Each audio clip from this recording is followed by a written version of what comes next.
Bismillahirrahmanirrahim. Elhamdülillahi Rabbil alemin.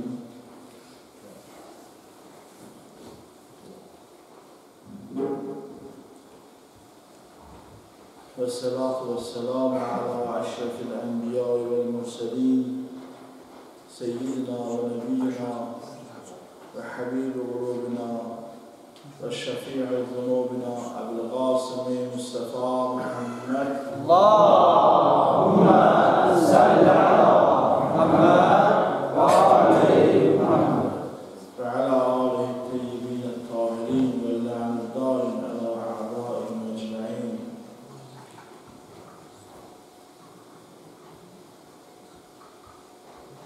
Fatıma-i Zehra selamullahi aleyhanın şehadet meclisinde cevaplanmışım. Bugün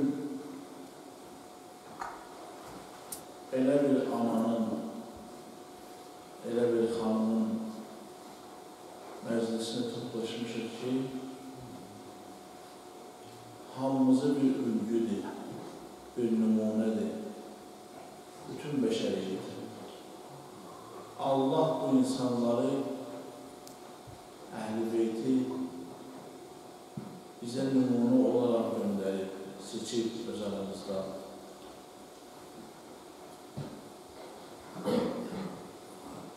Allah bizə deyir ki, mənim istədiyim bəndələr belə olur, bunlardır. Siz də istəyirsiniz mənim istəklilərim olsuz, siz də bunlar kimi olun. Onlar sizə bir nümunədir, həyat nümunəsi. Baxın onların həyatına, həyatımızı yaşayın. Qədəmlərimizi qoyun onların qədəmlərinin yerinə. Onlar bizim üçün bir insanlıq yolu açıqlar, bir o yolunu gedir. Təbii, ülgünün nümunəni insan gerək tanısın. Adam elə nümunə deməklə elə insanın ürəyinin nümunə oyatmır. Tanımaq lazımdır. İnsan nə qədər çox onları tanısa, o qədər çox bağlanmış. Əvvəl tanıyır, sonra sevir, onların yolunda bağlı olur, onların yolunda davamlı gedir. Tanımaq üçün də bunlar o qədər asandır ki, Əhl-i Beyti tanımaq o qədər asandır ki, çünki o qədər bunlar şəffaf, açıq, ədalətli, o qədər bunlar gözəl və mənalı bir həyat sürüblər, bütün ömürləri bu ki, bunların həyatının hansı bir güşəsinə nəzər etsək, bizim üçün bir yükü var, bir nümunə var. Mən bugün Fatıma-i Zəhranın özündən bir dənə hədis deyəcəyim ki, özünü o hədislə bizə tanıtdırır. Hani Zəhradan da hədis. İndi hədisin əvvəli var, axırı var, hansı şəraitdə xanım deyib, bunu onların işini yoxdur. Onlara baş vursam çox çəkir. Biraz elə vaxtımız da bugün məhduddur. Xanım Fatıma-i Zəhra Peyğəmbər var, Peyğəmbərə səlam. Allahümme salli ala Muhammed ve aleyhi Muhammed. Bir hədisində bizə belə buyurur, özü haqqında deyir. Deyir, mən sizin dünyamızdan 3 şeyi çox bəyəndim və ona daha çox əməl edim. Cəmi 18 il yaşayıb Fatıma-i Zəhra. Selamun aleyhi. 5 övladı olub, biri hamilə olanda şəhadətə yetirib. Yəni, həmin uşaqdır Möhsin. 4 övladı olub, İmam Həsən, İmam Hüseyin, Zeynəb-i Kubra selamullahi aleyha və Ümmü Gülsüm. Cəmi 18 il yaşayır. Bu 18 ilin həyatından danışır. Deyir, sizin həyatınızda 3 şeyi çox sevdim. Ondan qalanı mənim üçün bu qədər sevimli olmadı. Nədir o şey? Onlardan biri Allahın kitabını oxumaqdır. Hanım Zəhra buyurur, elə çox sevirdim Quranı oxumağı. Hanım Fatıma-i Zəhra nə vaxt imkanı olarsa Quran oxuyar. Soruşsan ki, ən çox gördüyü iş nə idi? Bəlkə də Quran oxumaq olar. Quran oxumaq birinci yerdə gələr. Bu Quran oxumaq təkcə Hanım Fatıma-i Zəhranın həyatında deyil. Bütün imamların həyatında Quran oxumaq günün bir hissəsini tutardı. Bu bizə bir mesajdır.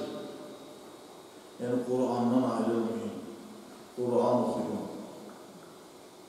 Quran oxumaq, hətta tərcüməsini bilməsək belə, yüzlərlə hədis var onun savabı haqqında, yüzlərlə hədis var onun insanın islah etməsi haqqında.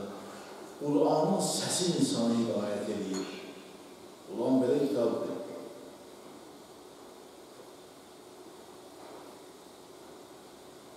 Quranı oxumayan, Quranı oxumağa çalışmayan, Quran oxumağı istəməyən, heç buna səy eləməyən, necə Fatıma-i Zəhranın olan məhəbbətindən danışar, necə Əhl-i Beytə məhəbbətindən danışar. Əhl-i Beyt deyirik, Əhl-i Beyt Quran oxumağı birinci önəm verirdilər. Yaxşı, mən ərəbcəsini qoydum qırağa, tərcüməsini nə qədər oxumuşum? Tərcüməsi ki var, əlhəmdülillah. Rusca var, Azərbaycanca var, Türk dilində var, bizim bildiyimiz dillərdə.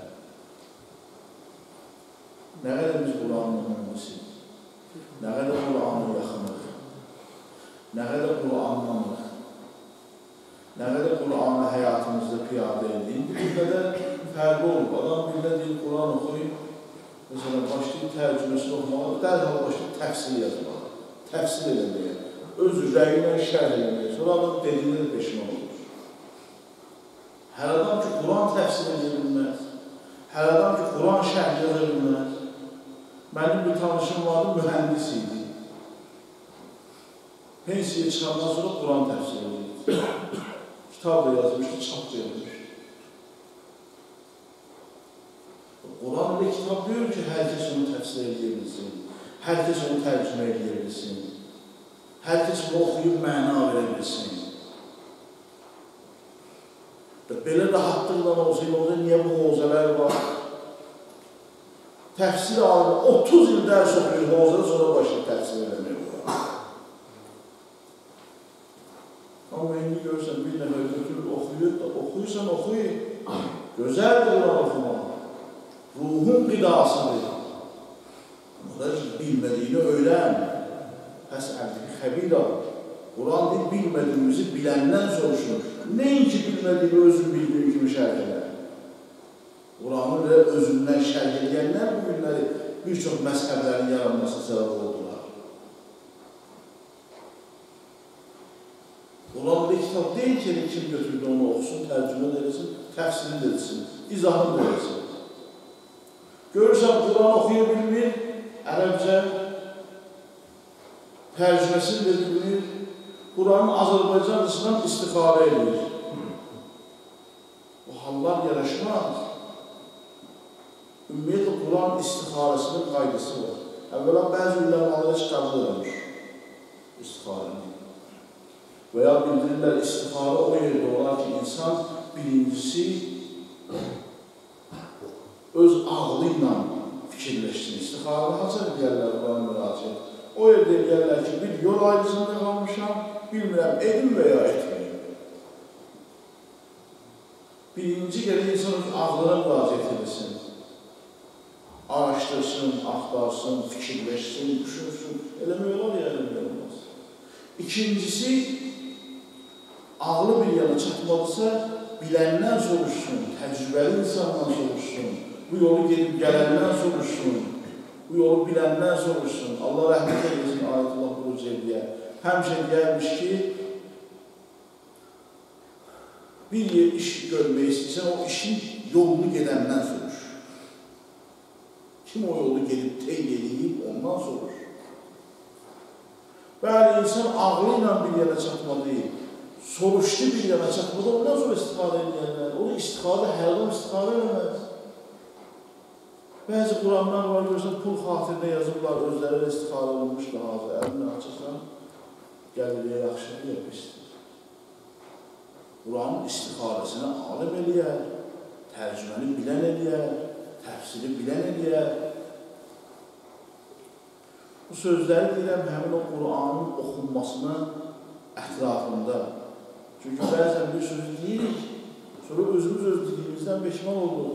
Kəşdim yeyildi çünki dediyimiz səhv yozuldu, səhv istiqamətləndirildi. Quran-ı Kərimi oxuyaq, birinci ərəb dilində. Quranı ərəbcə oxuyaq. Allah kitabının dilini öyrənir, heç olmasa üzündən oxumaq. Biz gələndən burada Quran dərslərimiz var. Maşallah, bir xeyli də uşaq öyrənirlər. Amma öyrənməyənlər də çox deyil. Heç olmasa səy eləsin insan. Götürsün dəftərini, götürsün qələmini, gəlsin. Zehni götürməz, çatmaz ona, alınmaz, bacarmaz, o ayrı bir şey. Durar üzüqüb deyir, Allah, mən sənin kitabı öyrənmək istəyirəm. Kömək ol bana, hafizəni güclü elə, əqlimi, fikrimi güclü elə, yaddaşımı güclü elə, mən öyrənim sənin kitabı. Quran oxumaq istəyən Allaha yalvarar, ağlayar, yalvarar Allaha ki, Allah mənə nəsib elə sənin kitabını oxumalı. Yoxsa elə getirdim dəftəri qələmi alınmadı, zehnimi götürmür, mənim kitabını çıxdım, getdim. Belə olmur. Heç bunu bilməyən, heç olmasa tərcüməsini oxuyar. Var elə insanlar da oxuyurlar. Adamlar 10 dəfə Quran-ı Kərimin tərcüməsini oxuyub ələndirirlər. Yəni oxumayanlar da hamı elə deyil oxuyanlar da çox deyil. Adamlar da gündə bir vərəq oxuyur, gündə bir səhifə oxuyur. Axır insan neysə Quranla əlaqəsi olur bir gün ərzində. Bax, gün qutarır, səhərdən axşamacan. Otursun evi diqqət eləsin. Mən Quranla neyləmişəm? Bütlər bir insan Qurandan qafil olmasın. Bütün əhl-i beyt həyatlarının, günlərinin, vaxtının bir müqdarını Quran oxumaqda. Fatimə Zəhra sallallahu aleyhi və səlləm mən Quran oxumağı çox sevirdim, çox sevirəm. İkincisi, buyurdu Peyğəmbərin vəcinə baxmaq. Hanım Fatimə Zəhra min Peyğəmbər elə bir müqəddəs şəxsiyyətdir ki, onunla həmneşin olmaq, onunla söhbət eləmək, onun zamanında yaşamaq, bunlar hamısı savabdır. Əshab kimdir Peyğəmbəri görənlər? Böyük savabı vardır o insanlar ki, Peyğəmbərlə həmzaman oldular, söhbət elədilər, yanında oturdular, minbərində oldular. Peyğəmbər elə bir şəxsiyyətdir, onun sürətinə baxmaq ibadətdir. İmamət də o cürdür, imamın surətinə baxmaq ibadətdir. Hər kim otura belə məsələn imamın üzrə baxıydı, o ibadət sayılır. Bundan dolayısın deyin, rəvayətlərdə var, din aliminin üzrə baxmaq ibadətdir. Alim otura adam baxa din aliminin surətinə, ibadət sayılır. İbadətdəndir.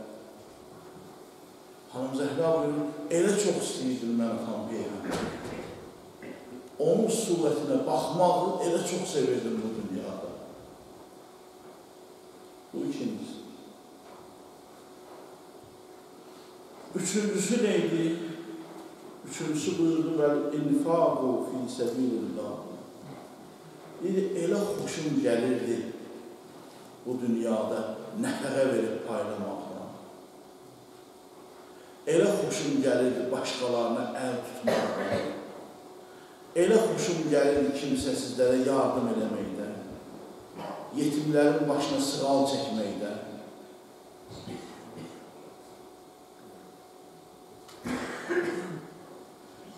Bu üç xislətin üçü də Əhl-i Beyt'in xisləti oldu.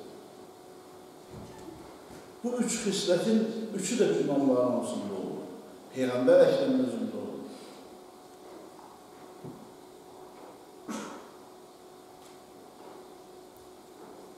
rəvayətlərdə var, bir gün Əli əleyhissalam yolla gedirdi, gördü bir qadın, çox uşaqlı ev. Mesela Əli əleyhissalamı masada deyir, bəhd deyir Əli haqqında. Əli çöldən eşitdi, dayandı, dövdü ədəblə qapını təbii ki. Qapının dalından o qadın hay verdi və Əli onunla söhbət edirdi. Qapı açıldı, dedi, niyə Əliyə yamanlayırsan Əlini? Niyə Əlinin haqqında pis danışırsan? Neyini Əli sənə? Qadın dedi, Əli mənə neynəməyib? Əli mənim əlimi aparıb döyüşə, əlim şəhid olub, mən indi qalmışam dul, tək qadın 4 dənə yetimdir.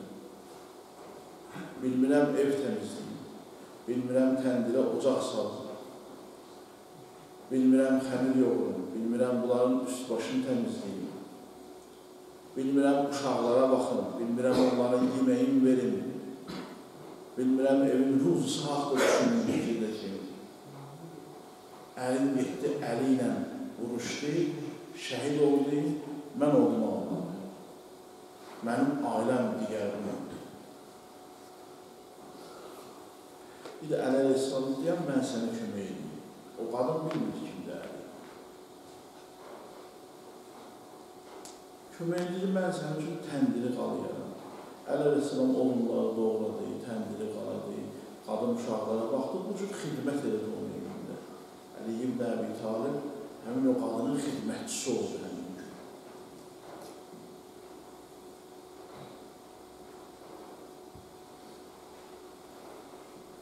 O rəvayətdə var, deyildi, gördü o qadın ki, Əli ibn Əbi Talib üzün tutub təndirə, vurur Əli ilə üzünə, deyir, yan Əlinin üzü, necə olub yetimlərdən xəbərsiz olursa. Küfədə bir yetim yox idi ki, Əli ondan xəbərsiz olsun. Belə şeydir.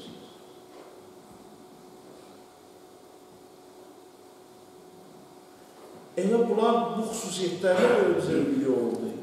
Bu xüsusiyyətlərinə görə bizə nümunə oldu. Öz aralarında da bir-birinə nümunə oldular. Məsələn, Fatimə ilə Əlinin bir-birinə olan rəftarı, bir nümunə idi bizim üçün. Bir ülgüdür bizim üçün. Bir gün Əli əleyhissalam döyüş hazırlığındaydı kənarda, şəhərin kənarında. 3 gün ilə evə gəlmirdi. Gəldi evə, dedi, Zəhra, evdə bir şey var, yəni təamdan yeməklər. Hanım Zəhra ağladı. Dedi, Əli, 3 gündür evdə heç nə yoxdur. İmam Əli əleyhissalam narahat oldu. Dedi, Zəhra, bəs niyə mənə xəbər göndərməmisən? Niyə mənə deməmisən? Dedi, ya Əli, atam məni sənə ələ verəndə neçə də mənə tövsiyə edir, biri də bu oldu. Dedi, qızım Zəhra, nə bağdan Əlidən nəsə istəyəsən? Əli elə abırlı şəxsdir ki, onu tapıb sənin üçün gətirə bilməz, xəcalət çəkər. Heç vaxt ondan heç nə istəmə. Ona görə mən sənə heç vaxt heç etməmişəm. Bir nümunə deyil. Bir qadın kişi arasında bir ülgü deyil.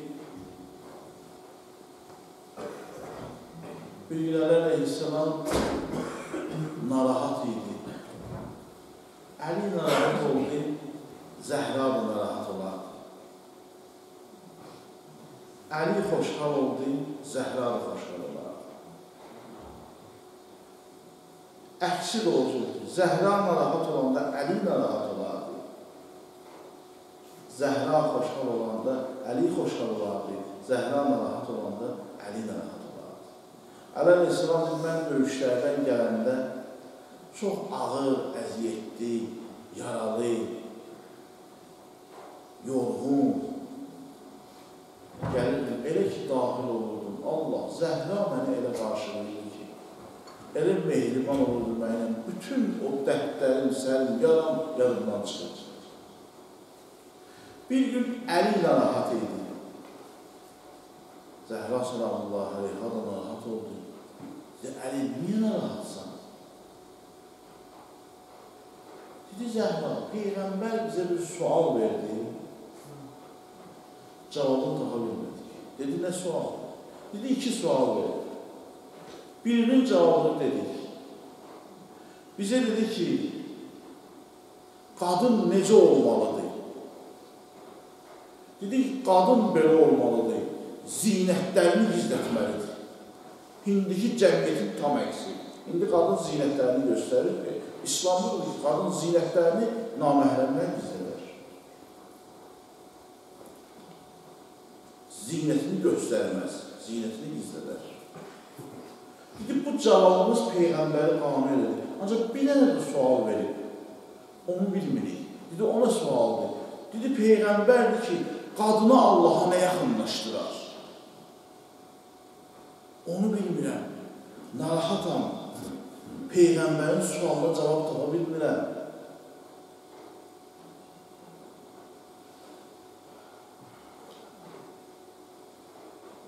Hamı Fatıma Zəhra baxdı Əliyə Talibə. Dedi, Əli, onun cavabıdır. Qadını Allaha bilirsən nə yaxınlaşdırar?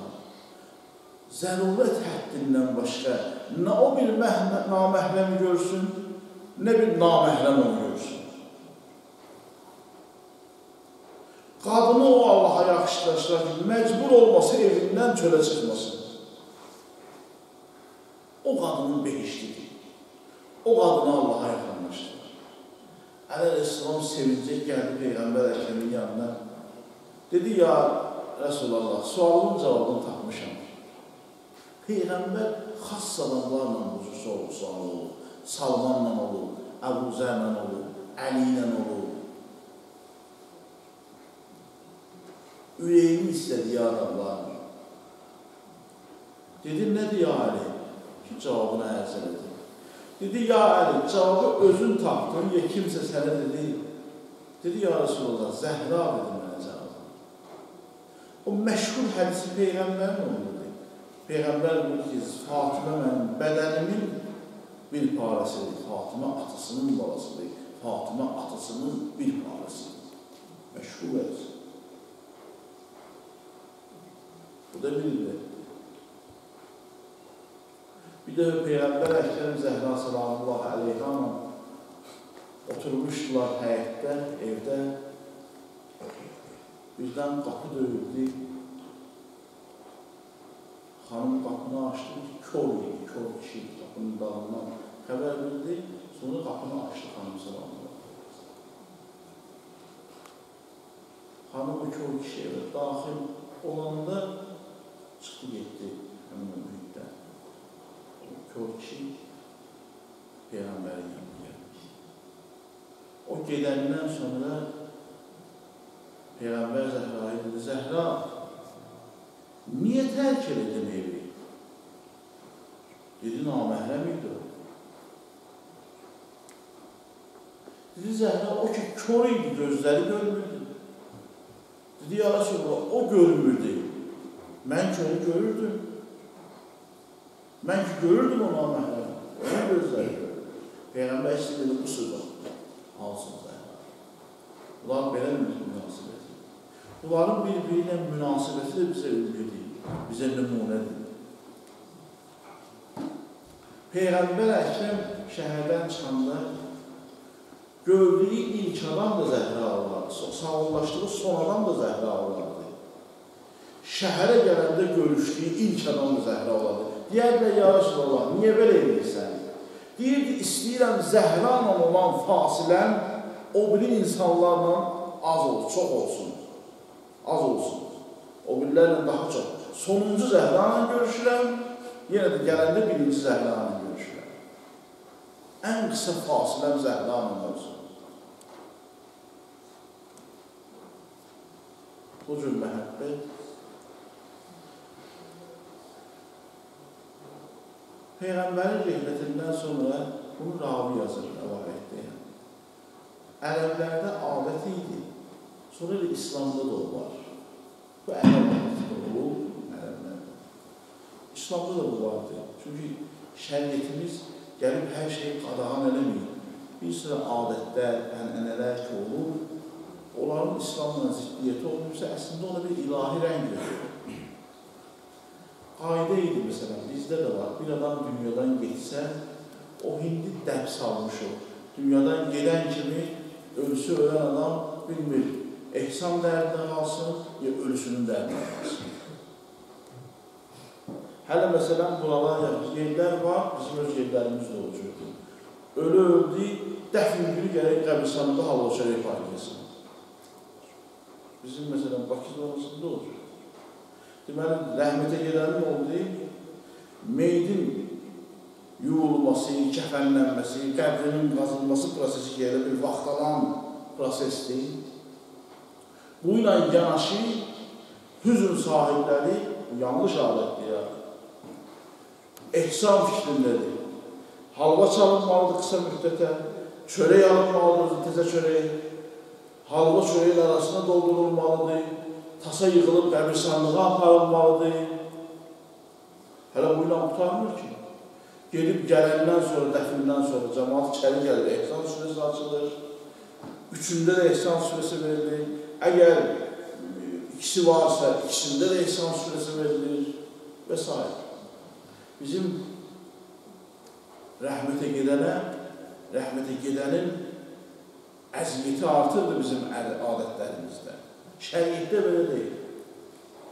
Şəriətimizlə bir nəfər dünyadan geçsə, bir ətraf yığılar, onun rəhmətə gedəninin qəbrini qazıyar, meydi yuyarlar, kəfən təşkil edirlər ki, ev sahibinə, cənazə sahibinin qohumlarına deyil, onların işi ancaq yas saxlamaqda ağlamaq. Hətta yemək də pişirənlər apararlar onun evinə. Ki, bu yaslı adam 3 gün müstəhəb bilir ki, ya rəhmətə gedənin evinə yemək aparılsın. Şəriyyət. Peyğəmbərin vaxtında biraz ərəb adətinə də qarışmışdı. Onda laf pis baxardılar. Allah eləməsin, bir nəfər dünyadan gedib, onun evində ocaq olsun. O vaxt qaz yox idi, ocaq qalıyırlar yemək pişirəndə. O adama yaxşı baxmazdılar. Bir müddət. Gərək həmin evdən üstü çıxmayıb. Başqaları pişirəydi, Ravi deyir, mən Mədinə küçələrindən gəlirdim. Gördüm Peyğəmbərin evinin üstündən. Peyğəmbərin əleyhisselamın evi bir yer olub. Daha doğrusu yan-yan olub. Və bu dəqiqədə Peyğəmbərin əleyhisselamın evi Mədinə məscidində zirək ki var, həmin o zirəhin içində olub. Və Allahın lütfüdür. Qapıya, həmin o zirəyə girişdə, giriş qapısı ki qoyublar. O da Xanım Zəhranın giriş qapısının yerində qoyulur. Nə inayəti var Allah'ın? Ya bilərəkdən cəmaat edir, ya bilməyərəkdən belə alır. Ravi deyil, mən Mədinə küçələri ilə gedirdim. Gördüm Allah, Peyğəmbərin evindən üstü çıxır. Öz-özümə bilməyərəkdən qınadım. Biz belə edirik, məsələn, hadisələrin kainatını gelmədən, dəqiqləşdirmədən, dəlil sübut olmadan reaksiya verir. İnsanlar əsasən bu cür əksərə vurur. Bu yanlışdır. Ravi deyir, mən də elə öz-özümdən narahat oldum. Dedim, Zəhra, sən ki belə qız deyildin, sənin ki atanla məhəbbətin bir ayrı ataba məhəbbət idi. Sənin atan Peyğəmbər idi, sən xanımlar xanımsan. Necə olur ki, sən Peyğəmbəri unudub, ocaq qaladın, yemək pişirdin. Peyğəmbərin qızının evi hüzünlü evdir. Sən hüzün saxlamalıydın, yax saxlamalıydın. Bir Zəhradan elə belə gilə-gilə yaxınlaşdım o üstü gələn evə tərəf. Üstü gələn istiqaməti ki, bilirəm, yaxınlaşacaq, Peyğəmbərin evinin üstündən çıxırdı.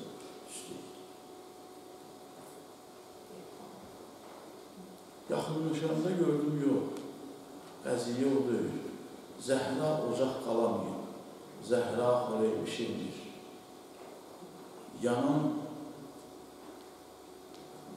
xörəyin ocağı deyil, yanan Zəhranın qapısı. Zəhranın qapısının üstüsü çıxır. Biraz da yaxınlaşdım. Gördüm, Allah, burada bir müsibət var. Nə ocaq, nə tüstü. Burada bir müsibət var. Zəhranın qapısını oblayıblar. Zəhranın qapısı yanır. Qapının o tayından Zəhran nalə edir, etiraz edir, haqq deyir. Deyir, elə bu dəmdə gördüm, qonfuz qapıya bir təpik vurdu. Qapının bir tayı açıldı, qapının arxasında olan Zəhra sıxıldı divara, qapının mıxı batdı Zəhranın sinəsinə.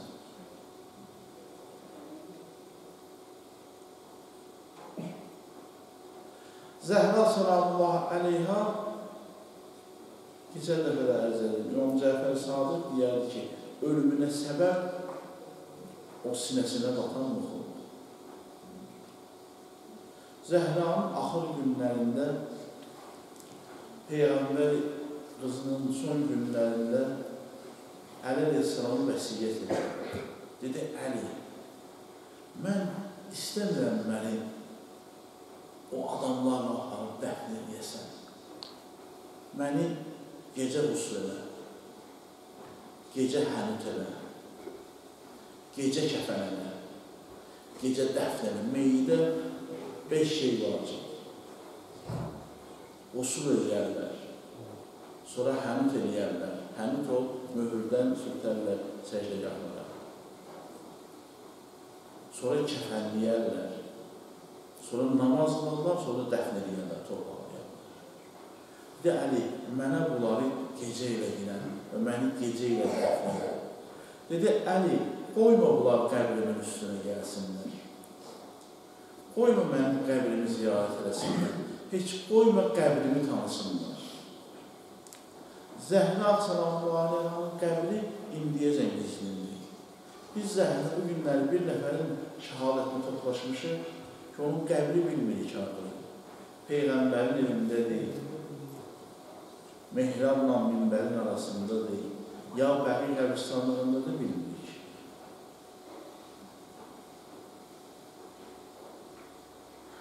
Zəhranı Əli ibn Əbi Talib İmam Əli gecə dəfn elədi. Gecə qəbrə qoydu, çox az bir neçə nəfərlə. Amma elə hey ağlayırdı. Hey ağlayırdı. O gün Məhdah qardaşlar ərz elədi. Bir gecə Zəhra dünyadan gedəndən sonra Əli uşaqları yatırdı. Dedi, gizliyim dedim Zəhranın qəbrinə, uşaqları apardı.